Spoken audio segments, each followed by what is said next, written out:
Quelle est ton opinion sur la religion? Est-ce une drogue, une utopie ou une réalité? Merci. Ça, c'est une question très difficile. Enfin, j'aime bien, comme tu l'as dit, mon opinion. Donc, je ne peux que donner mon opinion. À ma connaissance, la religion, c'est l'effet qu'un humain se réfère à un être suprême et qu'il prend cet être-là pour son salut et il croit que cet être va garantir le ciel pour lui. Pour moi, ça, c'est la base de la religion. Maintenant, il existe plusieurs religions sur la terre. Il y a le judaïsme, et puis l'islam, et puis les autres, il y en a plusieurs. Toutes ces religions ont un point commun, c'est qu'ils croient que Dieu existe d'une part et que le ciel existe. Et qu'ils font leur mieux de vivre sur la terre comme il se doit pour aller au ciel à la fin de leur vie. Pour certains, d'autres, ils attendent que l'enlèvement aura lieu, ça c'est au niveau du christianisme que cela se passe. Il arriverait un moment, le Messie viendra sur la terre pour libérer l'humanité de la corvée que nous subissons sur la terre. Nous avons la même notion aussi dans l'islam, la même notion chez les chrétiens, la même notion chez les juifs. Donc on se rend compte qu'il y a un point commun dans la plupart des religions sur la terre. Et maintenant, comment est-ce que les gens voient les choses? Ça c'est une autre chose. J'aime toujours me référer dans la nature, puisque là c'est difficile de se tromper. Il y a plusieurs couleurs dans l'univers, il y a plusieurs couleurs dans la nature, et les modèles parfaits que nous avons, c'est l'arc-en-ciel. L'arc-en-ciel commence par les rouges et finit par les violets. Toutes ces couleurs font partie du même arc-en-ciel qui nous donne une vue merveilleuse quand on la voit. Maintenant, pourquoi je me réfère à l'arc-en-ciel? Parce que au niveau de ces différentes couleurs, c'est l'équivalent des différentes religions. Chacun a sa vue, chacun a sa conception, chacun a sa façon de croire, chacun a ses pratiques, chacun a ses convictions. Donc ce n'est pas sur cette base-là que je veux juger une religion par rapport à une autre. Et comme tu l'as dit, effectivement, que c'est un rapport avec mon opinion, c'est ce que je suis en train de donner. Donc il y a certaines réalités qui sont vraies dans certaines religions, d'autres réalités ne le sont pas dans d'autres religions. C'est littéralement comme ça se fait avec l'arc-en-ciel. Certains voient Dieu par la couleur rouge, donc Dieu c'est un être, c'est un père qui corrige, il faut être sérieux. Et puis de l'autre côté, vous avez Dieu, c'est mon papa, c'est pas trop le juge, mais c'est un miséricordieux, c'est celui qui peut me sauver, c'est celui qui peut me comprendre, qui peut être compatissant, tout ce que nous connaissons. Donc on part du rouge au violet. Chacun se situe parmi ceux-là. Donc qu'on soit rouge parce que Dieu c'est un juge, que ce soit dans l'islam, dans le christianisme ou dans le judaïsme, on retrouve les mêmes couleurs dans ces couleurs, enfin je vais dire ces classes dans ces religions-là. Donc quelque part, on retrouve le fond que toutes les religions finissent par croire qu'il existe un être suprême quelque part. Ça, c'est en rapport avec la religion. Et de l'autre côté, il y a aussi les gens qui ne croyaient pas du tout que Dieu existe. Mais pour eux, ils pensent que vivre une vie correcte sur la terre, c'est déjà bon. Mon opinion, c'est celle-ci. Enfin, je peux peut-être commencer dès la base. J'avais 14 ans quand j'ai voulu devenir prêtre. Servir Dieu à travers la prêtrise, c'était mon idée. Et puis par la suite, j'ai évolué dans d'autres réalités. Et puis j'ai embrassé le pentecôtisme. Et puis j'ai rencontré les messages de William Branham.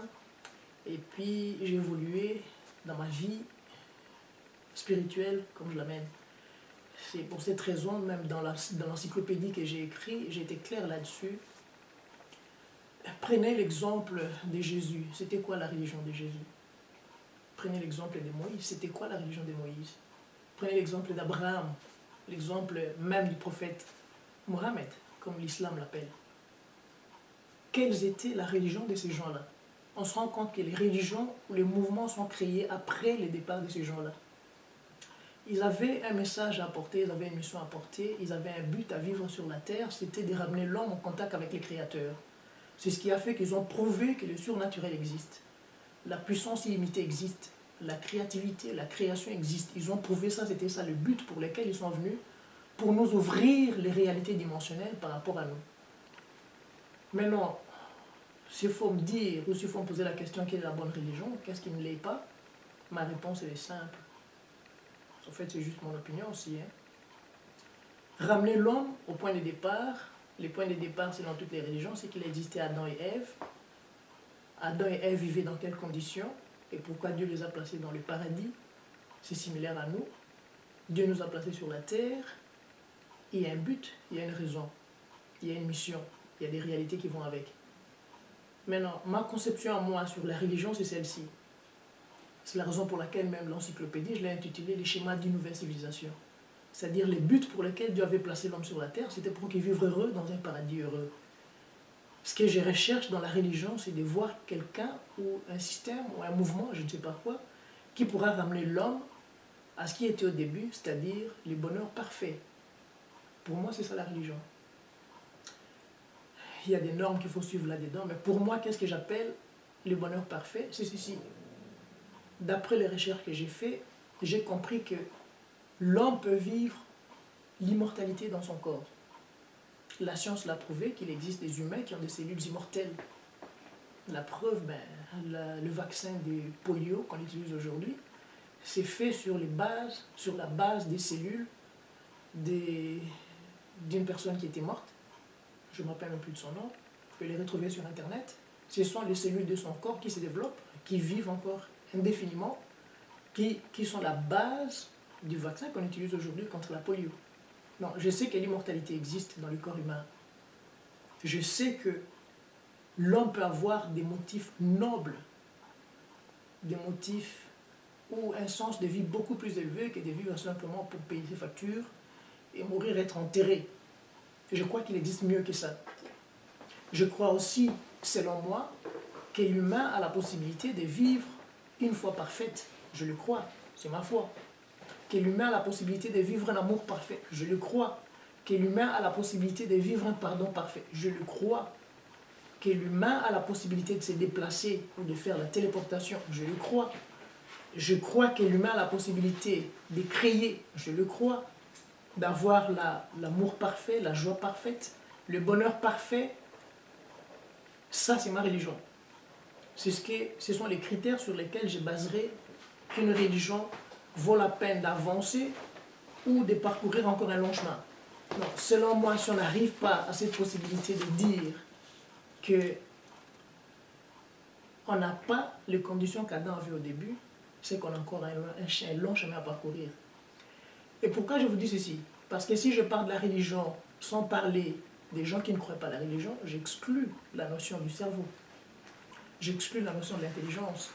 Parce que s'il faut voir l'humain dans son corps, c'est quoi sa religion? C'est quoi la religion du corps humain?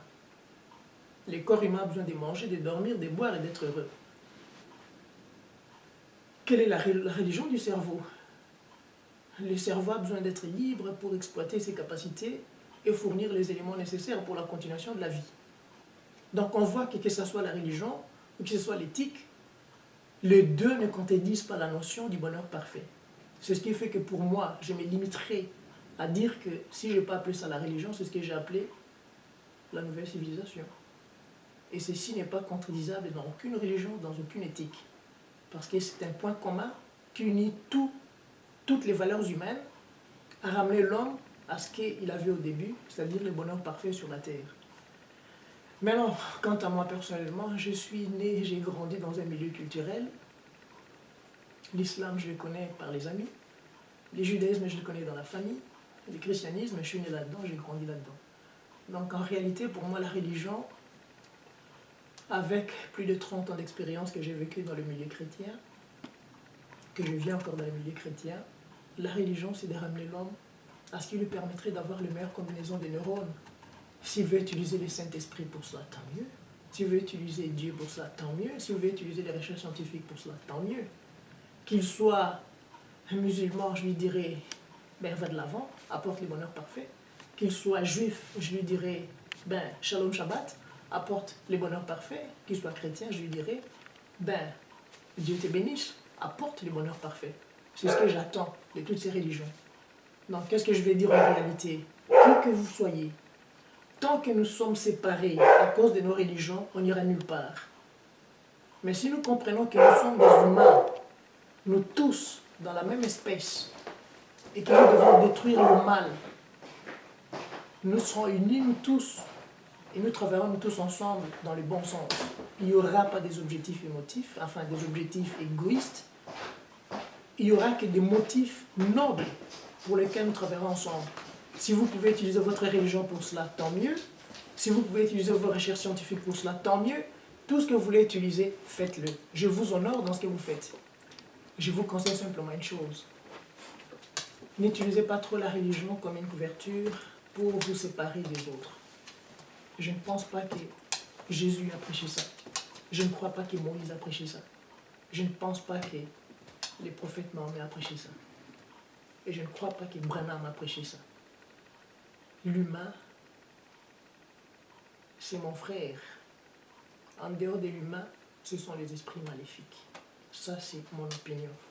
Maintenant, qu'est-ce que je veux conseiller aux gens? Choisir une religion et une autre? Je ne sais pas. Tout ce que je peux vous dire, ayez la possibilité d'accroître les combinaisons de vos neurones pour avoir les meilleures solutions dans toutes les situations. Et vous ferez les très bons choix, que ce soit dans la religion ou pas. C'était mon opinion.